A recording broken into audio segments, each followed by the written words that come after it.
Welcome, everybody. It's your boy, the Versace Stoner, with another episode of VSW.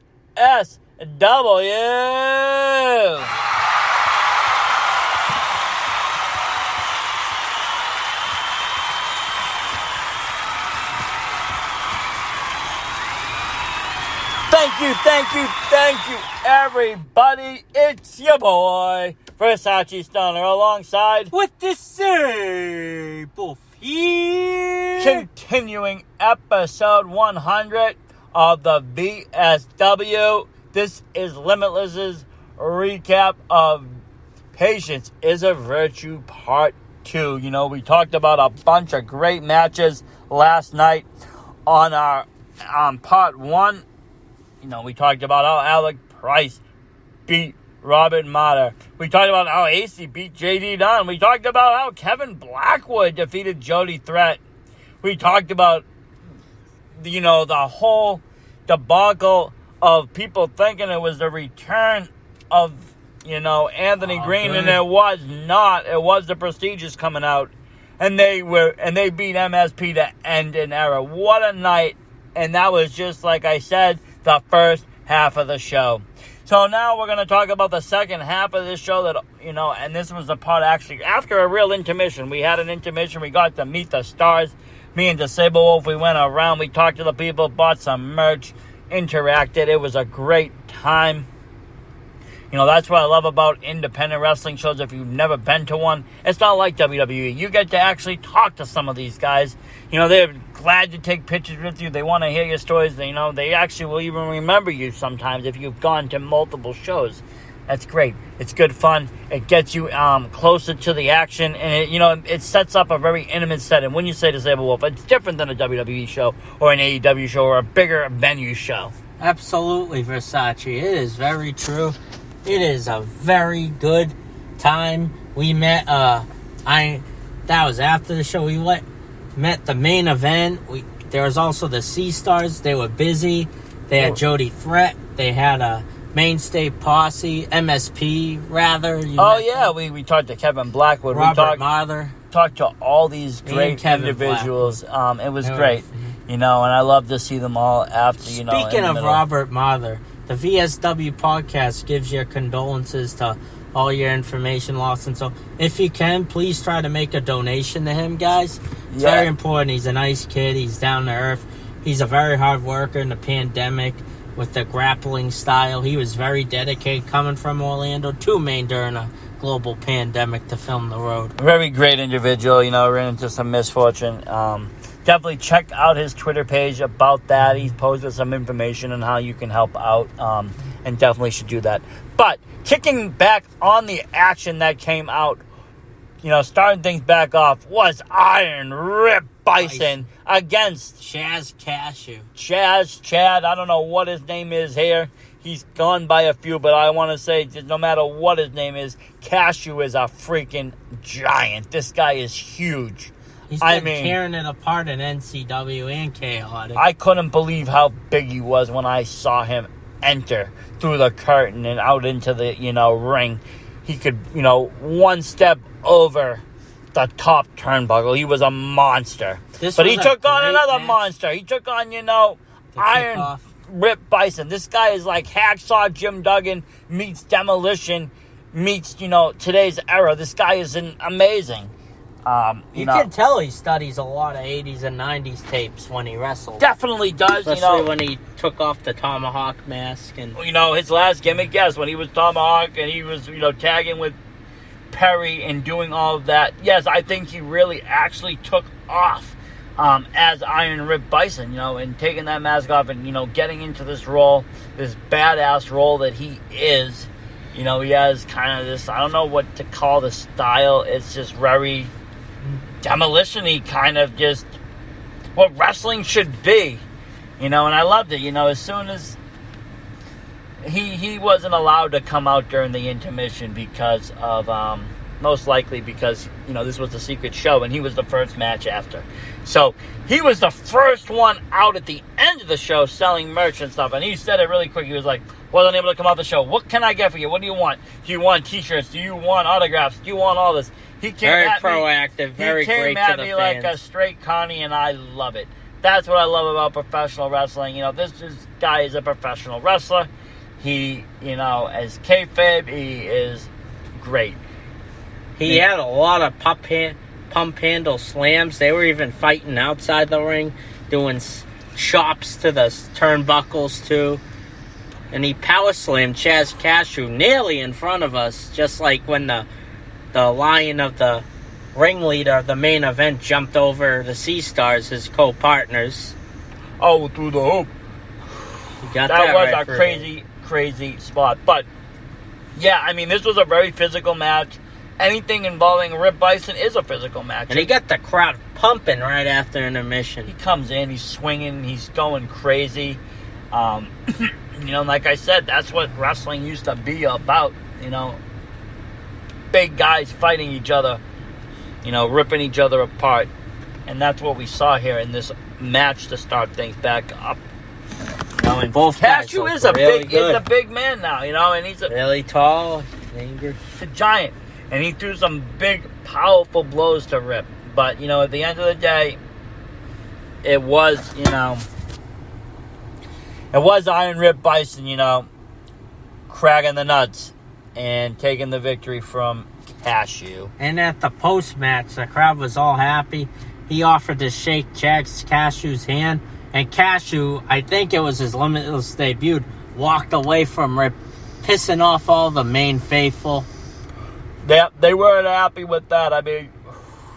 There was a little bit of, show of sportsmanship there from Rip Bison. He bested him, and he knew it. And yeah, Chaz didn't want nothing to do with him. He walked right away, and you could hear the boos.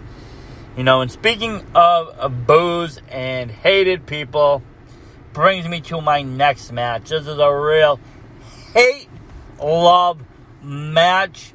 And, it is one of the probably most hated people in Limitless Wrestling. Charles Mason. Against one of the most loved individuals. Ready for it, Versace? You ready do it. Well, I'm ready. Love Dog.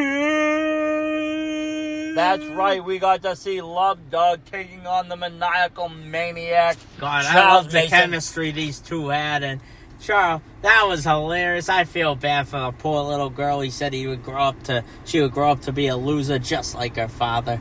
Oh, yeah, he was great. He came out, he was telling the kids they're going to be nobodies. How's it feel to be a loser? Making them cry.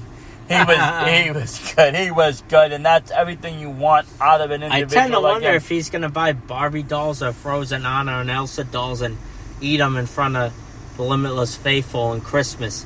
Oh, my God, I just gave him a sick idea. You did. You might see that, and that would be quite disturbing on camera. I don't know. This guy's sick, though. He's a sick man. We've seen him in the past. Teaming with Ava Everett on the road. And it was no different here. He has live. no friends, no allies. He just wants to suck the blood out of all his opponents, especially Love Dog. He had Love Dog. Love Dog, is Love me! Love me. He, is very hardworking. Doesn't matter even if he's up against, the biggest wrestler, the baddest wrestler. He always gives 100%. He gave 100% against Charles Mason. Ever since the pandemic, this Love Dog has been wrestling every freaking promotion, high, low tire you can think of in New England. He's amazing. He doesn't stop. He's a workhorse. And to be honest with you, he's getting better and better and better. His aerial moves are on point. His charisma is on point. His mic skills on point. Everything this guy does is turning to gold. And I love it. And he put up a hell of a fight against Charles Mason. I would just suggest maybe in the future not trying to kiss him. Mm-hmm. That didn't turn out too well as Charles Mason turned around and bit him. That's pretty savage, sick individual to bite somebody, especially after a pandemic. He doesn't care, no shame. And Love Dog fell into that trap, and he was a little bit too much for the Love Dog, and, he broke his heart. There was no love for Doug at Limitless in Live. You know, and then he went through Love Doug's stuff. He found a scrunchie and he sniffed it. You know, he's a sick individual. I don't know, where Mr. Randy Carver found this guy. I don't know, maybe he just showed up. I don't know where Limitless, why they take him, but he's a very dangerous individual, and he's someone that should be watched. He ain't no human, that's for sure. He needs to be watched, because down the line, he's going to get into very dangerous territories. He's, he could easily, start to challenge world champions in the future. He's a dangerous individual. He could cause a lot of destruction. He's a sick psychopath. He is, and he has no heart. And that's like where a Love horror Doug movie character. That's where Love Doug ran into problems. He tried to love somebody that didn't have a heart. This guy has no heart. He's definitely sold his soul to the devil. He is the root of all evil. He is Charles Mason. He is scary. He's devastating, and he beat Love Doug in front of all the live fans and crushed it. From a fiery death to hell. And he's easily becoming one of my favorite wrestlers in Limitless. Yes, I am a fan of the heels. I do love the work that they do. And you know what? This guy is one of the top ones. But when they really upset kids, I think it's hilarious. Oh, just say, well, you're fucking terrible. I know, Versace.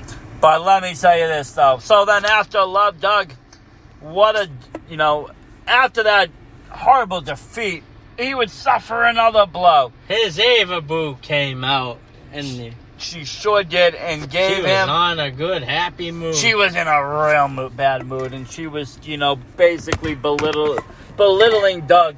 Your fans don't love you, they hate you, you lose, you can't win, they're not cheering for you. Losers. They're losers. We chanted as loud as we could. We love Doug. We love Doug. We love Doug. But I don't think it was good enough, and she just kept belittling him. She threw him out the ring and started on a rampage of calling someone a loser. Now, I thought it's not coming to August 13th rampage. No. But let me tell you this, though.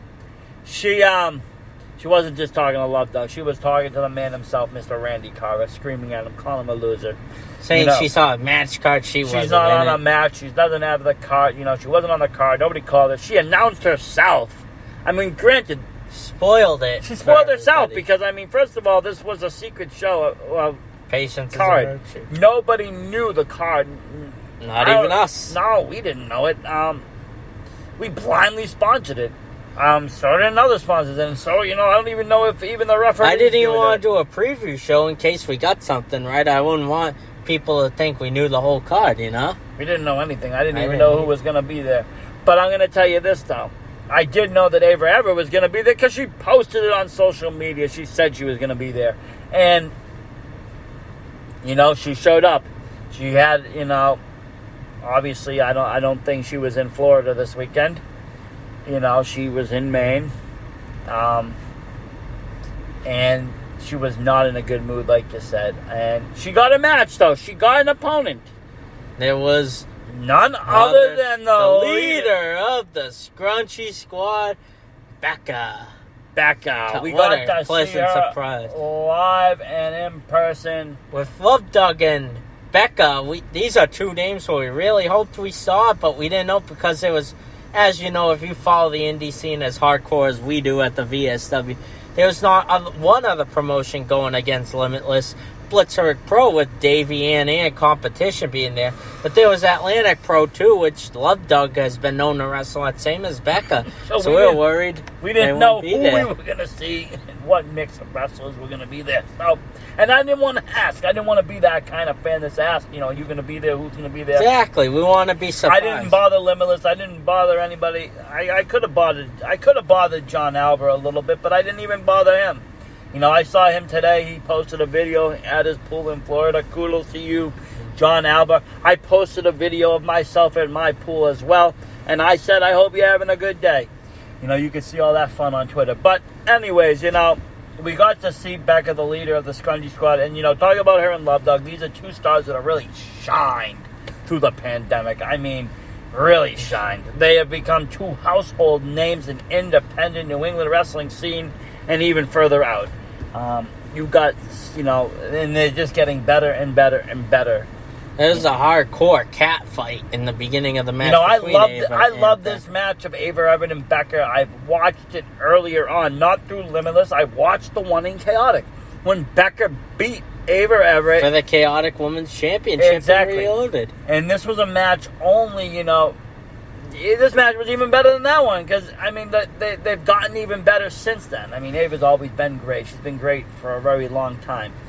Becca, new to the scene. You know, we talked about that in our interview. She hasn't been with it long, and as soon as the pandemic hit, you know, she was ready to take off, and it kind of got slowed down. But you know what? It didn't really put anything against her because look at her now. She's back, Chaotic Women's Champion. She beat, you know, right the night before in Maine, she beat out Monica and Paris Vandale, highest society to capture that. They were looking, just being part of the dojo crew, looking at the bar the whole time, those two. Yes, they were. They were definitely helping out. You know, I think a lot of the dojo students were there. I saw them definitely in the crowd, and I talked to a few of them, you know, intermission and just bounced around. Dylan Nix, a few of the other great individuals, ZPB. And then, you know, at the end they help, and that's what it's all about, and that's how you become, you know, that's what a student's about. You know, you learn, and you learn how to set up a show, you learn how to work a show, you learn how to wrestle in the show, you learn the whole shebang, you know, and for people that, you know, have never put on a wrestling show, you have to learn it that way. You have to sit there and watch through, and you have to help out. It's just part of the dues of wrestling. It's not always glamour and glitz and going out in front of you know, the fans and making them, you know, cry or cheer. Sometimes you got to do the dirty work, the not so fun work, the annoying work, the behind the scenes work. All that is part of the business, you know, and that's what, you know, the people that do it all, they're the ones that really get far in this company. They really get really far. But enough of all that. Like I said, speaking of getting far, we had this great matchup. Becca and Ava Everett, two, you know, awesome, you know, talented females in the There was a lot of jumping from the top turnbuckle in this match, for sure. It was high flying. Both of these girls are, and they, you know, just kicked ass. They gave us one of the greatest matches of the night. And Becca was handing scrunchies to all the fans, and when Ava tried to rip it off and throw it away from all the fans, Becca had a backup plan.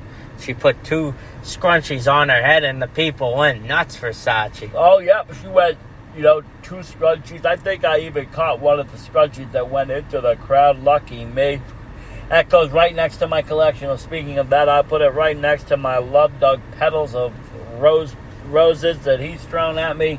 Can put them all together. I got a nice little collection of independent, you know, souvenirs. That guy.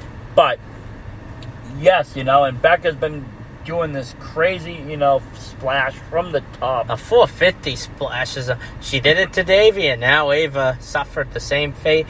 Everyone's favorite icon, all right. She was so embarrassed, so disturbed that she walked out. That's how she won. You know, she did it to Davey. She did it to the Higher Society the night before, and she did it again, you know, at Limitless, and she beat Ava Everett with it. And Ava was now in a really bad mood after taking that loss. Becca wasn't, though. She was in a great, happy mood. You could see the smile on her face, you know, and I think she was just really happy to be back in front of the live Limitless fans.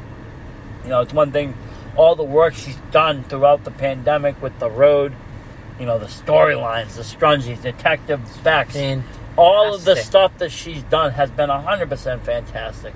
It's been 100% entertaining, and, you know, she's really upped her social game on the social media. Winning the NCW Women's title. It ties it all together. Twice. It ties it all together. You know, it's on Twitter, it's on Facebook, it's on Instagram. She's making things piece together for her matches, and, you know, that's what I love to see. It's the total package. And I just really, honestly, am truly excited to see where her career takes you. As in the next 4 to 5 years, she's easily going to break out. Out of New England. Well, yes, people like Davey could break out at any time. Still, though, Becca is But maybe she'll be prestigious. Maybe. She might be. I saw that there was a phone call made from Florida to Davey. I don't know what's going on with that. I would have to get more of a scoop on that story. I'm going to have to see how it unfolds on Limitless. And, you know, with no more roads, we're going to have to really watch the socials, maybe question some of the people. Randy did say in his podcast that the road would be reintroduced at some point when he feels like he needs it, but doesn't feel the need for it to right now. But I love the road, honestly. It was three amazing seasons. I mean, exactly. It was awesome. And you know what? I'm going to go back and watch them all over again. And, you know, I would have been lost. I would have enjoyed the show as much as I have, obviously. But I would have been lost going into this past Saturday. I mean, there was so many storylines that we've got to witness and played out through the road, you know, whether they be, you know, heart. You know, we've seen triumphs and we've seen people, you know, grow and just get better. We've seen heartbreaks. We've seen people leave, like Anthony Green when he dropped the title. Christian Casanova, you know, we've gotten to see all these people on the road and feel them, you know, MSP, all this. And you know what? It's all over right now, but it's a new era again for Limitless. We're back. It's live, you know, and it's going to continue to thrive even more. You know, he's announced another show after Pressure Point with the villain, DeHazen. The very evil one. Evil DeHazen. You know, I'm very excited for that. I don't know what shows are going to be after that. Hopefully we can get to them all in this year. You know me, I like to do that. But, yeah, you know, the road, though, was, in my opinion, a perfect series. And, you know, you should go and watch it if you haven't. And actually, go back even further. Right before that, you know, they did a show called Pandemic at the Dojo, and it had some, you know, more matches and stuff and episodes, and it was really good. And that's when I think they started to play with the waters and test the waters of the taping. And then they started with the Road Season 1, and then the Road Season 2, and then, you know, Season 3, which is, in my opinion, has been one of my favorite seasons. It's really just... Especially the main event between AC Romero and Alec Price. We've had so many memorable moments on this road. We're going to have to do, you know... That's what we're going to end up doing, you know, Limitless. I'll tell you right now, and Limitless fans and all of our fans, we're going to probably end up at some point soon be watching all the episodes again of the road and do special. I know we've recapped them, but maybe we'll do full season episodes and of recaps. So we'll do 3 episode series in it, recapping season 1, season 2, season 3. If you're someone who hasn't paid attention to wrestling in the pandemic, and I honestly don't blame you because it was very different and very boring at times without us, the fans. But outside the mainstream promotions, Randy Carver did a hell of a job introducing us to new and old talent alike, lower and higher tier talent. Easily, they had great chemistry on a short amount of time. And the reason why we're going to do that is create a playlist so that if you want to relive it leading up to the next show you go to, or maybe you wait until after July, maybe you wait until August, September to go back to Yarmouth, or if it gets to Orono or Brewer. But we'll be with you all the way. We certainly will. We certainly will. And, you know, so like I said, we're going to go back and watch the road. We're going to do a 3-part series of that. And we'll just, you know, do each episode 45 minutes and cover the whole season, going through the results a little bit. And we'll talk a little bit about the detail and the storylines. Doesn't that sound like a good idea to say, well? A great idea, Versace. We'll work on that in the next coming weeks as we wait for, you know, Pressure Point, and we got some more live events coming back. And, you know, we heard some news from NCW. They're coming back in August, I believe. Well, it is our 100th episode, so we got to promote ourselves somewhat. Well, we do. I mean, but we got them, and like I said, there's other shows. Proving Ground will be back in August. He's got another 2 shows coming out, though, before then on live. So, I mean, we got a lot to cover, but we will definitely do the 3-part series of The Road. And like I said, while we're waiting for more, you know, like I said, we did do The Road every week. We tried to do a recap and a preview. We'll now have an open slot, so we will have even more content coming your way as things keep opening up. Speaking of more content, it may not be related to wrestling, but after the 4th of July, within the next 1 or 2 weeks after the holiday, the Beantown Sports Wolfcast will be back in full throttle as we got Patriots training camp to get ready for. We got the All-Star break for the Red Sox, who are in first place after they swept the damn Yankees. That makes me so happy. It was a great game for Dustin Pedroia. night, and they had the legend Ric Flair, woo, coming in too for all your wrestling fans out. And we gotta evaluate how the Celtics and Bruins move on. The Celtics just got a new coach today, so I'll explain more in the coming weeks and months. But once it's the fall, I'll be in full throttle doing that double duty like at the playoffs for both Bruins and Celtics. That was a little nuts for Sachi. Oh, it sure was. And of course, we will have even more toys coming to the VSW as more and more be released. I saw today, I was watching some videos in the toy world. We got series, the next series of Legends are going to be out soon. Even though the last series isn't out, the next one's going to be up for pre-release soon. I did get a very kind of sad notice today from Ringside about my Series 5 AEW figures. I ordered them back a while back, and I was a couple days late into getting into the first pre-order, so I got into the back order. And, they sent me an email saying the other day they were waiting on, one of the figures. They weren't getting one of the figures in. And then today I got another email saying they got figures in from the distributor, but it is missing 2 figures, and that was Luchasaurus and the John Moxley. So they sent me another letter saying that I will not be receiving my Series 5 until the next shipment goes out in August, which I should be receiving my Series 6 by then. And very plus, sad our day. store has great access to AEW figures. Well, that's what I'm hoping, Disabled, that I'm able to go around and pick up Series 5 as soon as it hits stores. I believe it's going to hit in July. I know that the other 2 Legends are going to be hitting in July, so we will be after that DDP and we got to get that Chris Strap pre-ordered. Oh, when those come in, yes. But, we'll be watching Ringside for pre-orders. We'll be doing that. But I'm talking just a regular figure hunt. We'll be back at it. Because like I said, now the Legends are going to be coming out. More WWE figures should be released. And Versace, we can tell the viewers in Maine, the movies are getting back in the full swing. The good movies. They are. And we will be starting to cover that a little bit on our podcast, doing, movies, recaps, reviews, and such. And getting more into that. Plus, you got the gaming.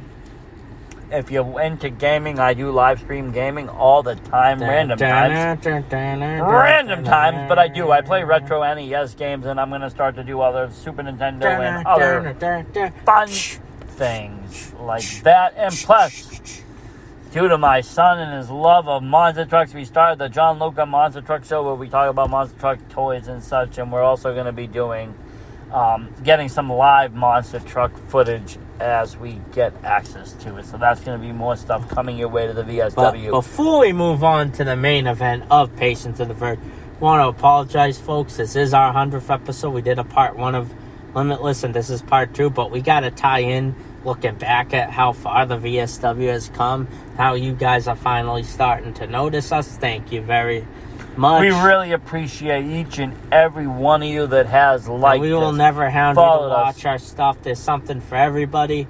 That's why we're going to do individual movies, toys, Boston sports teams, so you can pick the ones you're interested in, just like our promotions. Exactly. You don't have to, if you like NCW and you don't really follow the main wrestling, that's fine. Watch our NCW shows. If you follow only our mainstream stuff, then that's it.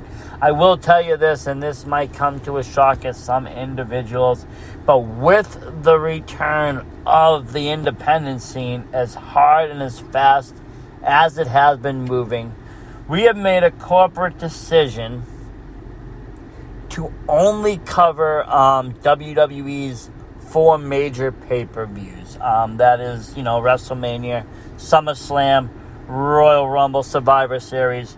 We're only going to be doing episodes for WWE pertaining to that. I just don't have the time, nor do I really honestly have the desire to cover every month's pay-per-view. I mean, unless something big happens in the wrestling world, we'll do a special on it.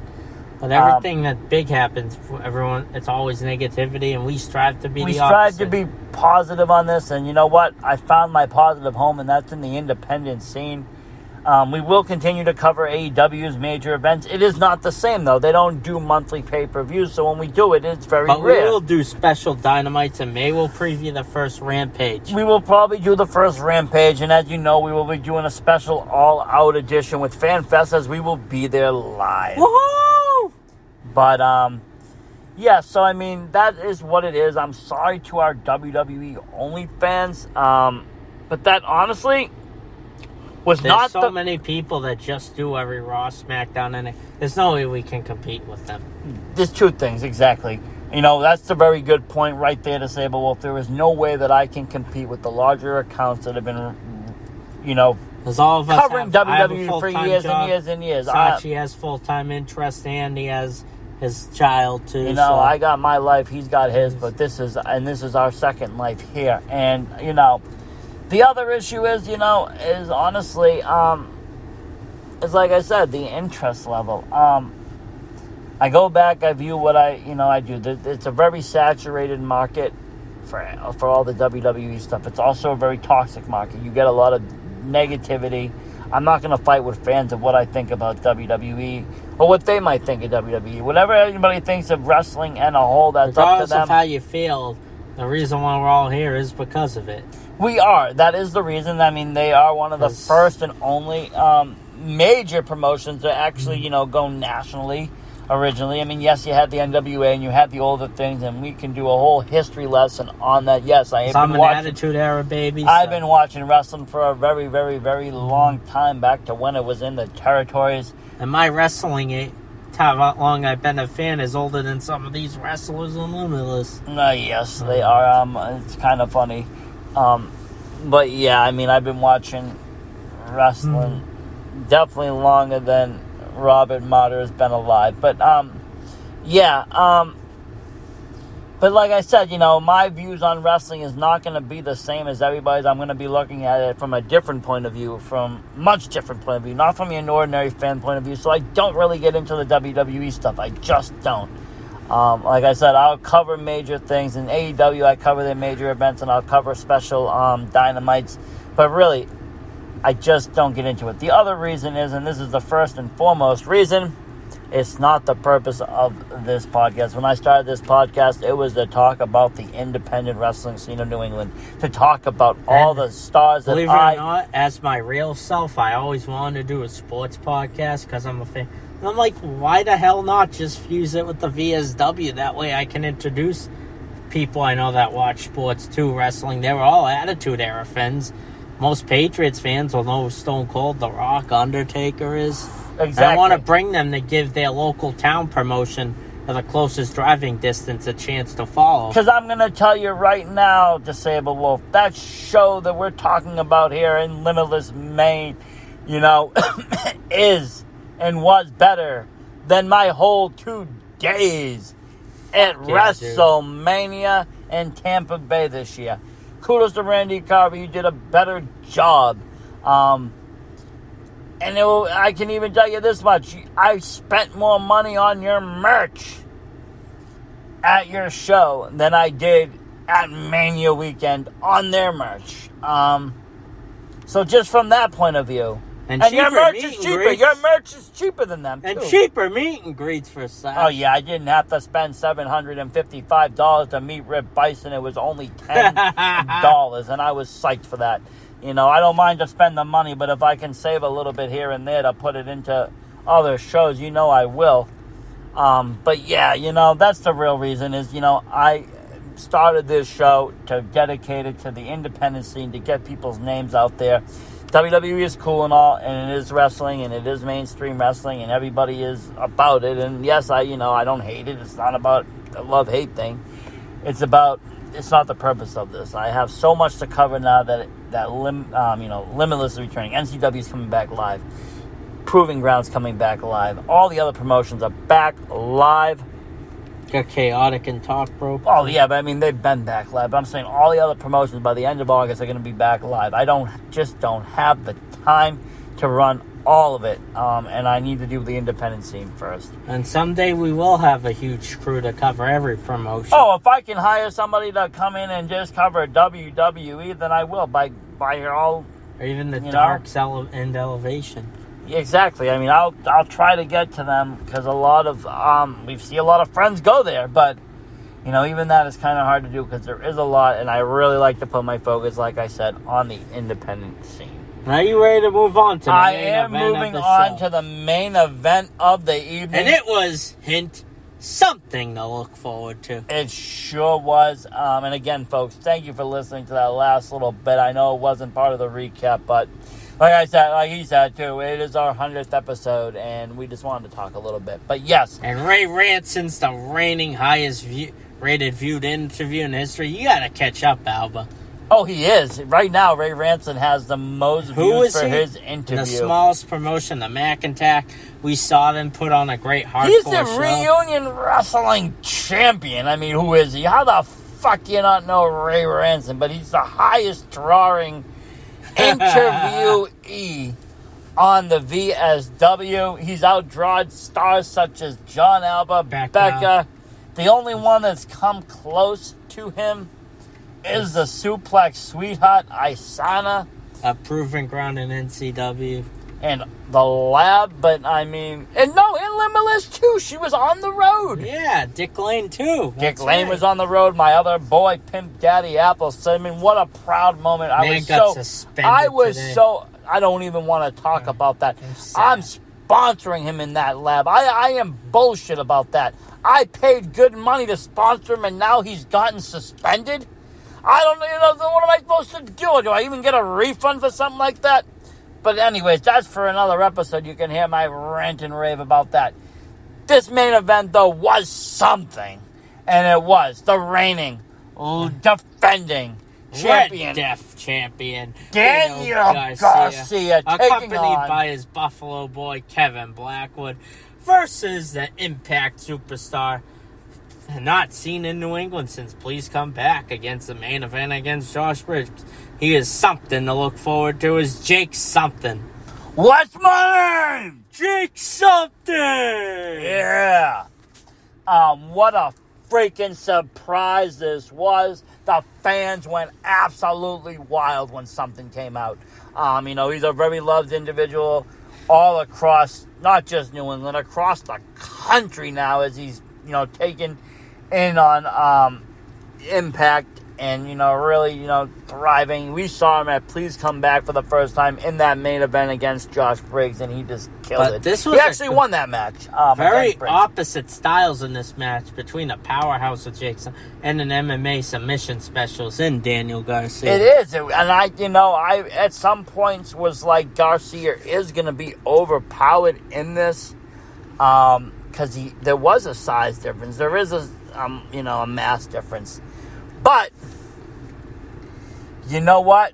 Red Death can handle himself. He's sly, he's smart, and he has his brother with him, Blackwood. I mean, they look out for each other in each other's matches. This is a very important thing. When you see somebody injured and hurt, you can pull them out. You can pull them out. And they did that. They pulled them into the front. And it all started with Daniel Garcia, when they were going front and back. Yep, confusing the Limitless faithful. You know what I'm saying? At one point, I thought he was just going to walk out the door. You can't lose the title on a count out. So you might as well just, if you don't think you're going to win, just walk out. I always thought that as a champion. I know that's the heel mentality in me. But it's the way to do it, that they have to beat you when you're the champion. You don't have to really necessarily beat them. Okay, you can walk away. You can get yourself DQ'd. You can hit them with a fucking chair and retain. But Garcia doesn't have to do any of those things. He's actually one of the cleanest wrestlers out there, I think. I mean, he put not one, not two, but 3 sleeper holds on Jake something, but Jake something had a lot of pump handles. Oh, you can't. I mean, that's the thing. That's what I talked about, the size and the mass difference here. Is that Jake something is just he's a monster. He's even bigger. Seeing him this close than we were, he was massive when we saw him at Please Come Back, but we were a little bit further back in the seating chart. And Limitless, we were right up front and center, and we saw him, and he was a giant. And like I said, Garcia is big, but he's not like he's a normal-sized guy. His Compared, moveset's freaking amazing. Oh, his moveset, though, is like, something out of the, New Japan champion. And he made, after Blackwood distracted the referee, Garcia did hit him with a different submission move, his Red Death finisher, which is the Death Lock, I think. I'm going to tell you something, the Sable Wolf. Maybe the fans don't know, maybe they do know, maybe he doesn't know. When they're all chanting, "You suck," I'm the only one, I think, that doesn't chant that. I actually really enjoy our current Limitless champion. I really support him. And Kevin Blackwood's good to us, Versace. Oh, I like Blackwood a lot, but like I said, I really stand by our Limitless champion. He is, who he is. And you know what? He did a great job defending that title and defeating, Jake something to retain it. And Jake something said on social media that he's not done with Limitless just yet, and he's just getting started, and he wants a rematch down the road. Well, anything is possible with Limitless, and I know that Garcia is always up for the challenge with anybody. And there were streamers, and he gave a speech after. He was saying it was himself, the champions. He's never going to leave us like the other champions. Well, the other champs did. Look at that. I mean, look at that. Anthony Green left us, right? Christian Casanova. But Anthony Green left us just to get dumped by WWE. Casanova, he's actually making something down there. Carmelo Hayes, he's working, he's doing some things. MJF left us, but even before that, though, to go to as MJF, he didn't have to change his name. Well, he's Garcia's he's right, 100%. He could have left us. WWE, he's been there. He's wrestled for WWE. They have a name for him. They even have it trademarked, okay? If he wanted to leave, he could leave. He's been on AEW television. Him and Blackwood. If he wanted to bounce, he could bounce. He could be an Impact or Ring of Honor easily, without even trying. The only thing I can see next that he hasn't tried is to face Wheeler Yuta for that IWTV title. That's a dream match for Versace. We have to go no matter where that place is. If someone can make it happen, I don't know who it would be. I would hope, if Randy can make it happen, that would be something. Denver, Colorado. It could be Denver, Colorado. He makes all the IWTV championship matches seem to happen. Any which way, that would be something I definitely look forward to. But what I'm trying to say here is Garcia could have left and gone many places. He hasn't. He's staying. He is our champion. He's our faithful champion. And he's not going to give it up anytime soon. But with that, he's going to hold on to it. He's going to fight for it. Especially against AC Romero and Alec Price in the Pressure Point final IWTV taped main event. That is going to be a matchup. Which is a VSW-sponsored match. It is, and I had to pick it when I saw those names. But like I said, he's going to have his night cut out for him. I mean, he's a great champion, but he's got, not only he has to deal with AC, who's a real veteran in the ring, and, we saw him, go best with JT Dunn. But then you're going to deal with the up-and-coming riser that's just destroying the scene right now, Alec Price, that can beat him at any given time if he's too distracted. So you're going to have a real tough time with the whole night. But you know what? He's not going to be alone. He's going to have his boy with him. His boy's going to be looking out for him. And I cannot wait to rewatch Patience is a Virtue on IWTV. They're going to be talking about an announcement when that's going to be available. So you guys are going to want to check that out. Watch Limitless, check them out. Check out all their news. I thank you, everybody. We are ran out of time once again. And good luck this Friday with tickets, everybody. I hope so. We're going to try our best to get in there. I'm always getting nervous around ticket time to say, well, because it can go so fast, especially when the internets go slow and the computers are going slow. I've broken many of phones this way, unfortunately. But let me tell you this, we'll be ready. I'll have 5 devices going, 10 devices going, 25 devices going if I have to. Whatever just I like have to do. WrestleMania when I did it for AEW, when we had to do it for Access, when we had to do it for we had all the devices going, 3-4 different houses. We'll do whatever it takes to get to Limitless, to get up to Main, and to get to the front row. And it doesn't involve Smart Mark. All the action. We don't need Smart Mark. We don't need a driver. We don't need anybody. We just need me and you and the VSW. Thank you, everybody, for watching. Have a great night. Versace Stunner out. Disable out.